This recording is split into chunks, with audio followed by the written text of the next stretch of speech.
The Harvard graduation ceremony was perfect. Sunshine bathed the historic buildings in golden light. Proud families clutched programs, and my son James, in his crimson robe, graduated summa cum laude. The only thing missing was his father. "He's really not coming, is he?" James asked, adjusting his cap. At 22, he looked so much like his father had at that age, but with a wisdom in his eyes his father had never possessed. I checked my phone one last time, nothing except the Instagram story my husband Tom had posted an hour earlier, him in a tuxedo. Caption: "Some loves are worth celebrating." Hashtags that can chance love, hashtag wedding bells. No honey. Apparently, Melissa's wedding was too important to miss. I straightened James's tie, pushing down the anger that threatened to surface. But I have a surprise that might make up for it. James raised an eyebrow. He'd inherited my skepticism. "Mom, you didn't have to." "Actually, I did." I pulled out an envelope. "Consider it a graduation gift, though you earned it entirely on your own merit." Inside was a contract naming him CFO of Blake Technologies, my carefully built tech empire that nobody, not even his father, knew I owned. For 15 years, I had operated through holding companies and investment firms, building a corporation that would revolutionize sustainable energy storage.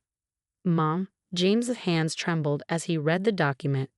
"This is, you own Blake Technologies, the company that's been all over the financial news." I smiled, remembering how Tom had dismissed the company's success over breakfast last month.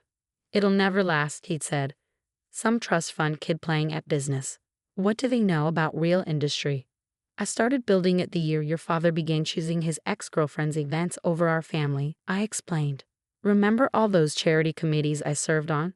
Perfect cover for board meetings. Those book club nights. Actually strategic planning sessions." James's eyes widened as understanding dawned. "The summer programming camps you sent me to were at my R&D facilities. You weren't just learning to code, you were helping develop our core technology. Your internships were all at subsidiary companies," he finished, laughing. "God, Dad always said you were wasting time with volunteer work while he built his career." Right on schedule, my phone buzzed with a news alert. The markets had just opened, and Blake Technologies stock was soaring on announcements of our latest energy storage breakthrough. "Your father chose today to attend his ex-girlfriend's wedding because she's marrying the CEO of Summa Industries. He thinks it'll help him finally get that promotion he's been chasing." James snorted. "The promotion you blocked? You knew?" "Mom, I interned in their finance department last summer, remember? I saw the acquisition offers. I knew they had to be coming from someone with inside knowledge of Dad's management style, or lack thereof." I grinned. He really was ready for the CFO position. "Summa Industries has been trying to expand into sustainable tech. Your father convinced them he could deliver Blake Technologies on a silver platter through his industry connections. But you own Blake Technologies. And now so do you." I pointed to the contract's equity arrangements. 20% vested immediately. You've earned it with your work on the core patents." James hugged me tight, his graduation robe rustling. "Does this mean?" "Yes. Monday morning, we're going public with everything, including the fact that I'm acquiring Summa Industries." I straightened his tassel. "Your father's about to learn that while he was chasing his past, he missed his future." "What about Melissa's wedding?" "Oh, that." I pulled out my phone, showing him the venue's ownership documents. "Let's just say the reception might be interrupted by some urgent business matters." The ceremony was starting, families taking their seats. James looked at the empty chair beside me, then at the contract in his hands. "He really thought you were just a trophy wife, didn't he? All these years." "Your father made the mistake many men do," I said, standing to straighten his cap one last time. "He assumed a quiet woman is a simple one, ready to show him otherwise." James grinned, my grin, the one that had sealed billion-dollar deals. "Absolutely." As the graduates lined up, my phone buzzed with another Instagram update from Tom. A photo with Melissa, caption supporting old friends on their special day. "Sorry to miss other events, but business comes first." I typed a quick reply. "Don't worry, honey. Our son understands completely that business comes first. In fact, he's about to show you exactly how business is done." Then I turned off my phone and took my seat, ready to watch my son graduate into his birthright. Not his father's struggling company, but my thriving empire. After all, some things are worth missing a wedding for. The graduation reception was in full swing when my phone started buzzing with frantic texts from Tom. Melissa's wedding had apparently hit an unexpected snag. The venue's ownership had mysteriously changed hands overnight, and the new owner was enforcing a strict corporate events-only policy. "What do you mean they're shutting down the reception?" his message read. "This is a disaster. Can you call some of your charity friends?" I showed the messages to James, who was entertaining a group of Harvard professors with insights into sustainable energy markets. "Should we tell him those charity friends are actually my board of directors?" "Not yet," James grinned, accepting another congratulatory handshake from the dean of business. "Let him sweat a little longer." The irony wasn't lost on me. While Tom scrambled to save his ex's wedding reception, we were surrounded by the world's top academics and business leaders, all eager to discuss James's groundbreaking thesis on renewable energy storage systems he had developed in my labs. My phone lit up with a news alert. Blake Technologies announces revolutionary partnership with MIT. Perfect timing. "Mrs. Reynolds," a reporter from the Financial Times approached.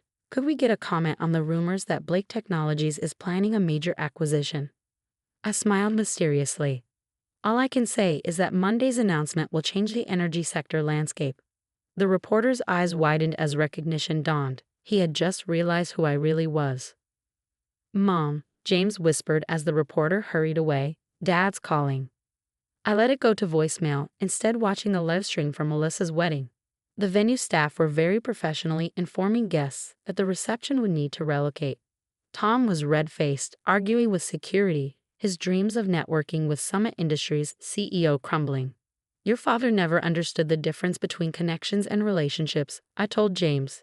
"He thinks standing next to power makes you powerful." My phone buzzed again, this time with a message from my head of acquisitions. Summa Industries stock just dropped 12% on rumors of instability. "Should we begin buying?" "Execute Plan A," I replied. "Let's give them something real to worry about." James loosened his tie, watching the chaos unfold on the wedding livestream. "You know what's funny? Dad always said I should focus on practical business instead of sustainable energy research. Called it a rich kid's hobby. Meanwhile, your hobby just revolutionized grid-scale energy storage." I showed him another news alert. Our stock had jumped 30% on the MIT announcement. The dean approached again, this time with the university president. "James, your mother tells us you'll be taking an executive position." "Chief Financial Officer of Blake Technologies," James confirmed, shaking hands. "Though we'll be announcing some structural changes Monday." My phone lit up with a text from Sarah, my chief of operations. Summit Industries CEO just left the wedding, heading to emergency board meeting. "Right on schedule," I murmured. James excused himself from the conversation and pulled me aside. "Mom, Melissa just posted on Instagram. She's blaming Dad for ruining her wedding. Apparently, he promised the venue was taken care of through his business connections." I checked the post. It was scathing. "Your father always did overpromise and underdeliver." Speaking of delivering, James said, "Shouldn't we head to the office? The Summit Industries board meeting starts in an hour." I checked my watch. Actually, I thought we could crash a wedding first. 20 minutes later, our car pulled up to the scattered remains of Melissa's reception. Guests in formal wear milled about while Tom argued desperately with the venue manager. "This must be some mistake," he was saying. "Do you know who I am? Who these people are?" "Actually," I said, stepping out of the car with James, "they know exactly who everyone is." Tom spun around, his face shifting from rage to confusion. "What are you? Why aren't you at the graduation?" "Oh, we finished that hours ago," James said coolly. "Dad, I believe you missed my valedictory speech. Something about the future of sustainable energy technology." "I had important business." Tom started. "Yes," I cut in. "We know all about your important business with Summit Industries. How's that going?" His face paled. "How did you—" "Mom," James interrupted, checking his phone. "Summit's stock just dropped another 8%. Should we start the next phase?" "Next phase of what?" Tom demanded. "What are you talking about?" Melissa stormed over, mascara running. "This is your fault, Tom. You promised you had influence, connections." I smiled, pulling out my tablet. "Speaking of connections, would you like to see some real ones?"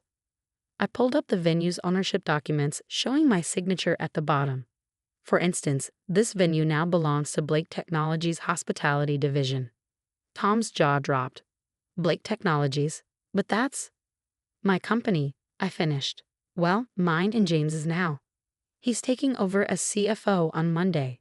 I turned to Melissa.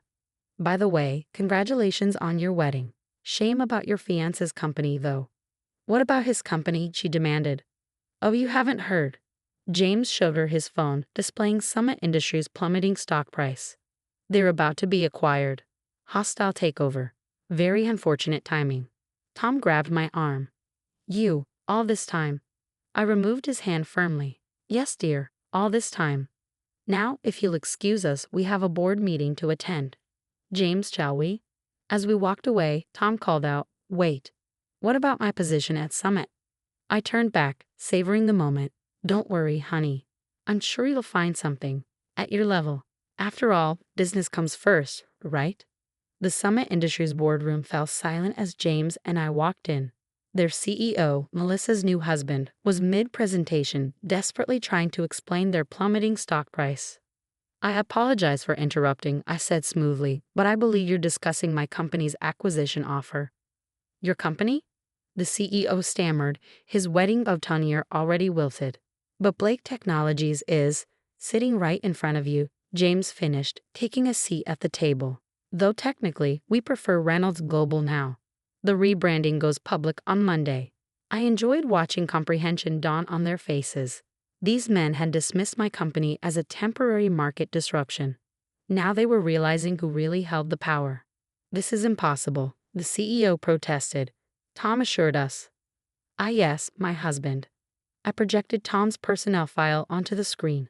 Currently a middle manager in your declining energy division. Tell me, did you really believe he had the authority to broker a deal with Blake Technologies? The board members shifted uncomfortably. One cleared his throat. Mrs. Reynolds, perhaps we could discuss this privately. Like you discussed acquiring my company behind my back. James pulled out his tablet. I have the emails. Fascinating reading, especially the parts about an easy takeover and inexperienced leadership. My phone buzzed with a text from Tom. Please don't do this. I can explain everything. I ignored it and addressed the board. Gentlemen, you have two options. Accept our very generous offer or watch your stock price drop another 30% when we announce our new energy storage patents Monday morning. Patents that make your entire infrastructure obsolete, James added casually. Mom, didn't their technical team try to hack our servers last month? They did, I confirmed. Right after Tom's networking attempt at the wedding. The CEO loosened his bow tie, his wedding day already forgotten. What are your terms? James, I gestured to my son. Would you like to handle this? Consider it a graduation present. For the next 20 minutes, I watched proudly as James outlined our acquisition strategy. Every number was flawless, every projection precise. The Harvard professors would have been proud. Finally, the CEO crumbled. We'll have the paperwork drawn up. Already done. I slid across the contracts Marcus had prepared. Sign today, and we'll retain 40% of your executive team. Wait until Monday, and that drops to 10%. As they signed, my phone lit up with notifications. Tom had arrived in the lobby, demanding to be let upstairs. I texted security. Let him watch the live feed. James gathered the signed contracts, then addressed the room. One final announcement. Due to ethical concerns, we'll be conducting a complete audit of all executive relationships and communications. He paused meaningfully, particularly any involving my father. The CEO's wedding day pallor turned ghostly. Those emails would reveal everything, including Tom's promises about Blake Technologies. Speaking of weddings, I said, standing and smoothing my dress. Please extend my congratulations to Melissa. I hear the venue situation was unfortunate. In the lobby, Tom watched on security monitors as his career imploded. His phone showed missed calls from Melissa, whose new husband was about to become an unemployed ex-CEO. Mrs. Reynolds, my assistant, called. Your jet is ready. The Harvard dean is hosting a dinner to discuss the new Reynolds School of Sustainable Technology. Perfect. I gathered my things, then turned to the shell-shocked board. Gentlemen, it's been educational. James will oversee the transition team. I suggest full cooperation. In the elevator, James finally let out the laugh he'd been holding. Did you see their faces when they realized who you were? Almost as good as your father's face at the wedding. I showed him the security feed of Tom in the lobby, watching his world collapse. Should we tell him about the house? James asked. You mean how I bought it last year? Let's wait until he tries to go home. I smiled. Consider it a lesson in due diligence. My phone buzzed one final time. Melissa had posted a furious update about her ruined wedding, tagging Tom and blaming him for everything. Mom, James said softly, remind me never to underestimate you. No meat, honey. I hugged him close. You're the one person who never did. As we walked out of Summit Industries building, soon to be Reynolds Global's newest office, I couldn't help but think how right Tom had been about one thing. Business did come first. He just never realized whose business it would be. The sun was setting on his empire. But for James and me, it was only the beginning.